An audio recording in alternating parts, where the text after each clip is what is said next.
Hi అండి. అందరూ ఎలా ఉన్నారు? బాగున్నారా? నేను బాగున్నానండి. సో, నేనొకసారి మీకు కొరివి కారం ఎలా చేయాలో, పండుమిరపకాయలు తెచ్చుకుని, దాన్ని పోపులో ఎలా వేయించుకుని, దాన్ని చింతపండు అన్నీ వేసి, ఆ ప్రొసీజర్ అంతా నేను మీకు చూపించేశాను ఒకసారి. సో, మీరు ఆ వీడియో నేను షేర్ చేసినప్పుడు తప్పకుండా చూడండి. ఫస్ట్ ఆ వీడియోయే వస్తుంది.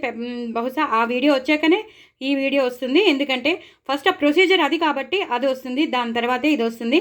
ఇది మాత్రం మొత్తం ప్రొసీజర్ అంతా మనం పండు మిరపకాయ పచ్చడి చేసేసుకున్నాక, అంటే కొరివి కారం మొత్తం అంతా గ్రైండ్ చేసేసుకుని నేను ఫ్రిడ్జ్‌లో పెట్టుకోమని చెప్పాను.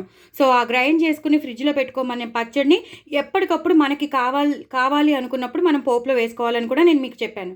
సో, ఎప్పటికప్పుడు కావాలి, పోపులో వేసుకోవాలి అన్నప్పుడు మాత్రం మీరు ఇలా చేసుకోవచ్చు. సో, ఫస్ట్ ఆఫ్ ఆల్ నా ఛానల్‌ని మీరు సబ్స్క్రైబ్ చేసుకోండి, సపోర్ట్ చేయండి. ఇంకో నలుగురికి షేర్ చేయండి.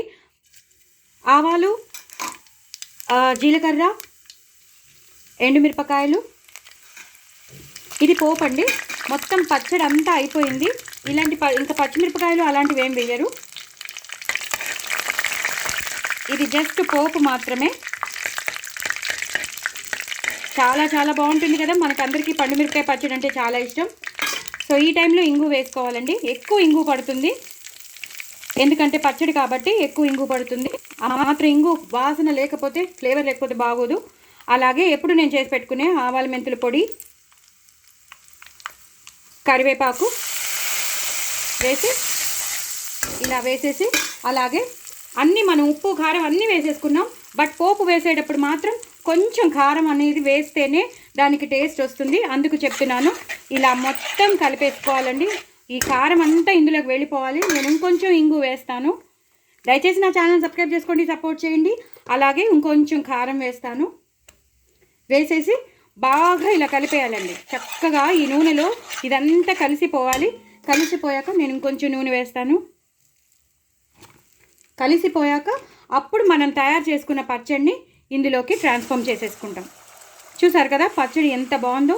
అది ఓన్లీ మనం పండుమిర్చి పచ్చడిని మనం వేయించి, చింతపండుతో వేయించి చేసిన గ్రైండ్ చేసిన పచ్చడి అనమాట. ఇప్పుడు మనం పోపు వేసుకుంటున్నాం అనమాట. చాలా చాలా బాగుంటుంది. మనకి ఎంత కావాలో, ఆ నూనెకి ఎంత పడుతుందో అంత పచ్చడి వేసేసుకుని కొంచెం కొంచెమే చేసుకోవాలన్నమాట. మరి ఎక్కువ చేసుకోవద్దు. ఎప్పటికప్పుడు చేసుకుంటేనే టేస్ట్ ఉంటుంది. చక్కగా చాలా చాలా బాగుంటుంది. దయచేసి మీరందరూ నా ఛానల్ సబ్స్క్రైబ్ చేసుకోండి, సపోర్ట్ చేయండి. చాలా చాలా టేస్టీగా ఉండే కొరివి కారం లేదా పండుమిరపకాయ పచ్చడి మీరు ఎలా, పండుమిరపకాయ పచ్చడి అని కొంతమంది అంటారు, కొరివి కారం అని కొంతమంది అంటారు. సో, మీరు ఎలా తీసుకుంటే అలా, బట్ రెండు ఒకటేనండి.